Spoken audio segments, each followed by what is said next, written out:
We are looking at this cold front pushing down over the state, and that's bringing a nice welcome change. We're getting rid of some of this humidity because you've probably noticed it over the past couple of days.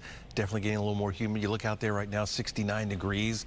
Winds coming out of that northerly direction. That's what's helping to push down some of this drier air. That's going to be the big thing that we see over the next couple of days. Not necessarily colder air, it's just drier. So we still see these daytime highs climbing up into the 80s, but because of the dry air, we cool down very nicely through the evening hours. 62 in Brooksville right now. You move away from the coastline, Lakeland at 66 degrees, some lower 70s down to our south. Then you get down into South Florida. You got those temperatures into the upper 70s, but you compare the 79 to Key West to the 42 in Tallahassee. You've got that really chilly air up across the northern part of the state. And over the past 24 hours, there is some cooler air where you're seeing some of these numbers up across the panhandle, 18 to 22 degrees cooler compared to this time yesterday. We're a degree cooler here in Tampa, but you're going to notice as we go through the day, even though we see these daytime highs climbing back up into the mid and upper 80s, this drier air, which is sitting to our north, will continue to filter down the state. So that dew point is 66 right now.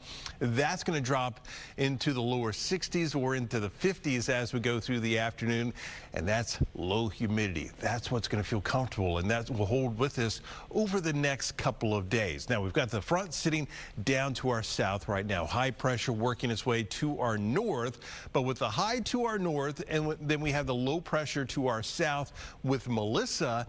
That is what's going to start to give us those breezy conditions as we head through the weekend. So watch that front work its way to the south.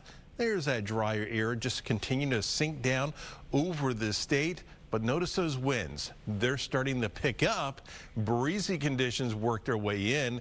And as those winds start to turn, it's going to start to push some of this drier air back out. Now start to at least bring in some more moisture. Eventually, as we head into the first part of next week, we'll see at least a small chance of some showers around. So here is Tropical Storm Melissa down to our south. Top winds right now are at 50 miles an hour. But this storm, it's struggling. I mean, you look at this and it just does not look well formed. You've got these different little blobs of convection. It's that wind shear over this system. So it is going to work its way very slowly on towards the north. And eventually, it's going to find its way into an area where the conditions are more favorable for development.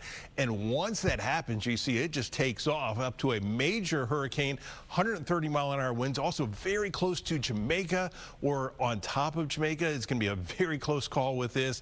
Torrential rain because of the slow motion and then the winds. This is going to be a really dangerous situation down across the Caribbean as we head through the coming week. Mostly sunny, humid. Humidity is dropping for today, daytime high of 88 degrees. Then for tonight, clear skies, a pleasant night with that low temperature down to 68 degrees. 7-day forecast looks really nice. Plenty of sun around. Daytime highs, they're warm but comfortable because of the low humidity. Then those winds, they start to pick up as we head into the weekend, at least.